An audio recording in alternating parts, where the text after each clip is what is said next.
তাড়াহুড়া করে রান্না জিনিস যে এত মজা হবে ভাবতেও পারিনি। আর খুবই তাড়াতাড়ি প্ল্যান করা ছিল এটা। আর আজকে অনেক মানুষের জন্য এই বিরিয়ানিটা রান্না করা হয়েছে। আসসালামু আলাইকুম, সবাই কেমন আছেন? আলহামদুলিল্লাহ আমি ভালো আছি। তো এই ফলটার নাম আসলে কি আমি সঠিক জানি না, আমার কাছে খেতেও তেমন ভালো লাগে না, জাস্ট দেখতেই অনেক সুন্দর লাগে। তো অনেকের কাছেই নাকি অনেক পছন্দ। তো আমি এইদিকে এই ফলটি কাটা দেখছিলাম, ভাবলাম একটু ভিডিও করে নিই। এটি কি ফল আসলে আমি জানি না, এটা ফল নাকি সবজি তাও বলতে পারি না। এইদিকে আমার রান্নাটি বসিয়ে দেওয়া হয়েছে, এই তো আগুন ধরানো হচ্ছে। আর মাংস যে এখানে বিরিয়ানির জন্য রেডি করা হয়েছে, মাংস সব কিছু একসাথে এখানে মেখে নেওয়া হয়েছে মশলা দিয়ে। আর এখানে টক দই বিরিয়ানির জন্য যা যা মশলা লাগে সব কিছুই মাখিয়ে তারপর আমি বসে দিয়েছি এখানে।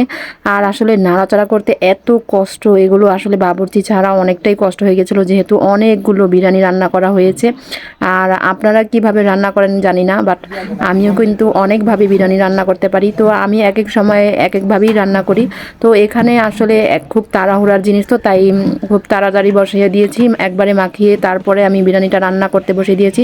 তারপরেও যে এত মজা হবে ভাবতেও পারিনি। বিরিয়ানিটা অনেক মজা হয়েছে, সবাই তো অনেক প্রশংসা করেছে যে বিরিয়ানিটা অনেক ভালো হয়েছে। আসলে এত বড় পাতিলে রান্না করাটা অনেকটাই মুশকিল হয়ে গিয়েছিল, তাই এখানে ছেলে মানুষ না হলে আসলে হয় না, রান্না নাড়াচাড়া করতে অনেকটাই কষ্টসাধ্য হয়ে গিয়েছিল। তো অনেকটাই হেল্প করেছিল আমার ভাই আর আমার মা, সবাই মিলে আমরা মোটামুটি এখানে রান্না করেছিলাম। অনেক মজা হয়েছিল বিরিয়ানি রান্নাটা।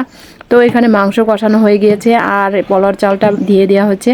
অনেকটাই সুন্দর হয়েছে, কালারটা কিন্তু অনেক সুন্দর হয়েছে, আমার কাছে খুবই ভালো লাগছে। এই তো দেখতে পাচ্ছেন আমার মাও কিন্তু এখানে নেড়ে চেড়ে দিচ্ছিল, খুবই কষ্ট হচ্ছিল। আর যখন আমরা নাড়ছিলাম তখন কিন্তু আশেপাশে কোনো ছেলে মানুষ ছিল না, তাই আরও বেশি কষ্ট হয়ে গিয়েছিল। তো পরে অবশ্য তারা আমার ভাই আরও অনেকে হেল্প করেছিল এই ব্যাপারটা নিয়ে। তো যাই হোক, সবার কাছে কেমন লেগেছে জানি না, আমার কাছে খুবই ভালো লেগেছে। আর আমি কিন্তু এই যে গুঁড়ো দুধটা, গুঁড়ো দুধটা আমরা যখন আমি চালটা দিই তখনই চালের সাথে দিয়ে একবার নেড়ে চেড়ে তারপর পানিটা দিই। এখানে গুঁড়ো দুধের সাথে আলু বোখরা কিশমিশ সব কিছু দেওয়া হয়েছে, একেবারে বাবুর্চি স্টাইলেই রান্না করা হয়েছে। খেতেও কিন্তু একবারে বাবুর্চিদের মতোই হয়েছে। আমি আরেক প্যাকেট মশলা দিয়ে দিয়েছি, এর আগেও কিন্তু আমরা বাটা মশলা দিয়ে দিয়েছিলাম কষানোর সময়, মাংস যখন আমরা কষিয়েছি তখন আমরা বাটা মশলাও আরও অনেক কিছুই দিয়েছি, টক দই দিয়েছি। তো আপনাদের কাছে কেমন লেগেছে সবাই অবশ্যই কমেন্ট করে জানাবেন। আমরা খুবই অল্প সময়ের মধ্যে এই প্ল্যানিংটা আসলে করেছিলাম, এই রান্নাটা করেছিলাম।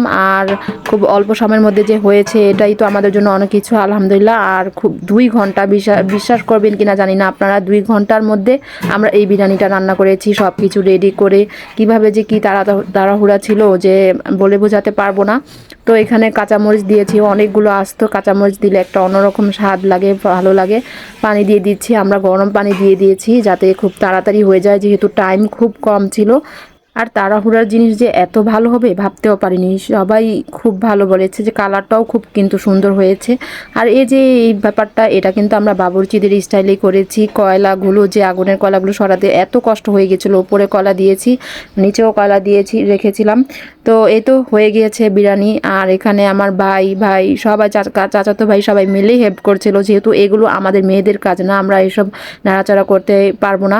তো ওরা অনেক হেল্প করেছিল আমাদের, চারপাশ থেকে এভাবে বাবুর্চিদের মতোই নেড়ে চেড়ে দিচ্ছে।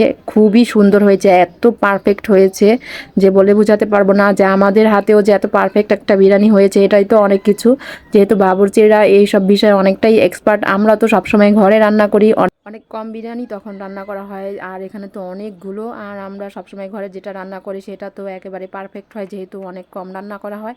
আর এখানে অনেকগুলো বিরিয়ানি রান্না করা হয়েছে, অনেকটা রিস্ক নিয়েই আসলে রান্না করা হয়েছে। অনেক ভয় পাচ্ছিলাম যে কি হবে, নরম হবে নাকি শক্ত হবে, পারফেক্ট হবে। তো তো ইনশাল্লাহ আলহামদুলিল্লাহ পারফেক্ট হয়ে গিয়েছে।